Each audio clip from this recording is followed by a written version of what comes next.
Mga idol, para sa FI, pansin nyo mga idol, nawawala yung supply nya. So dito sa taas, okay. Mga idol, kung napanood nyo yung part 1 para dun sa ating interrupter relay at saka idle rumble sa carburetor type, ay same pa rin naman yung wiring nya. Kung mapapansin nyo, itong red wire ay nakakonect dito sa blue wire, which is yung pababa ng ating 3-way switch. Tapos yung common natin mga idol ay nakakonect yan sa accessories wire ng ating mga motor.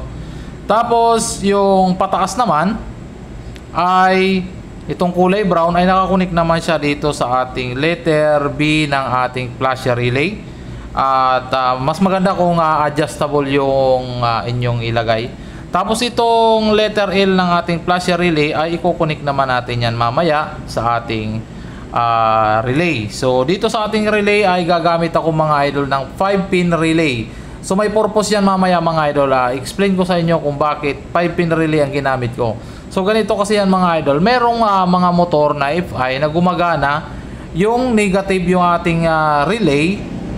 Tapos i-connect ito sa orange wire ng inyong mga ignition coil. So wag na wag kayo maglalagay doon sa kulay brown or sa positive mismo na papuntang ignition coil dahil magkakaproblema po kayo mga idol at possible ay masunog po yung inyong ECU. Ayan, so ito ay mahigpit na paalala. Then itong ating 30 mga idol ay i-connect natin uli sa black wire ng ating interrupter relay.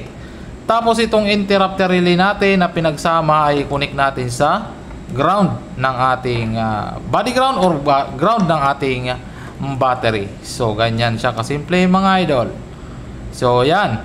Tapos ganun pa rin yung ating 86 at 85 ay i-connect natin yung output ng ating interrupter relay. So ito ay ilalagay natin sa 85 at 86 ng ating relay. So ganun lang pa din kasimple, ganun din ang procedure. Ayan. So kapag nailagay na natin yan, itong galing sa ating flasher relay, yung letter L, ay i-connect natin sa 86 ng ating relay. Eto mga idol. So isama lang natin siya dyan. Isama lang natin para di na tayo humaba yung ating video. At may connect na natin siya. Ayan na.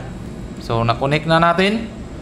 So ibig sabihin mga idol, kapag pinataas natin itong ating switch ay magti-trigger po itong ating relay at either rumble ang mangyayari. So ayan na, nakabit na natin yung ating relay. So kompletong-kompleto na siya mga idol. Tapos ito naman yung ating output. So saan ba natin ito lagay? Doon sa ignition coil ng ating motor pag FI. So ang kulay nun mga idol ay orange wire. So doon nyo ilagay ito. Pwede nyo isingit lang doon sa terminal. Tapos ito yung isa sa diskarte kung bakit 5-pin relay ang aking ginamit. Ang isang diskarte mga idol, itong terminal ng ating 87 ilalagay natin sa 87A.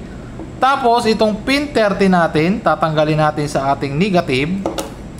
So ganito mangyayari niyan mga idol. Okay? So balik natin ito sa negative ng ating battery. Ayan. So ito, negative ng ating interrupter relay. So sa negative ng ating battery o negative ng ating motor. Next natin mga idol, itong ating 87A at pin 30. Kung mapapansin nyo mga idol, for example, ito yung ating ignition coil. Ganyan siya. So ito yung brown wire. Ito yung orange wire. So ang gagawin natin, tatanggalin natin to.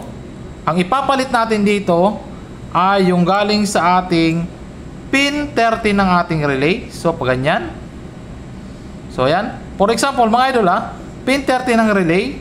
Tapos yung 87A kung saan natin tinanggal yung terminal na galing mismo rito. So ganyan na magiging sistema niyan. If ever idol na hindi gumana doon sa orange wire na tinap nyo doon sa ground. So ganun yung diskarte para doon sa FI na mga motor. So ganun lang kasimple. ang inyong gagawin. So sana mga idol ay nakatulong sa inyo ang aking ginawang demo at sana ay gumana sa inyong mga motor. Happy New Year sa inyo mga idol. Maraming salamat.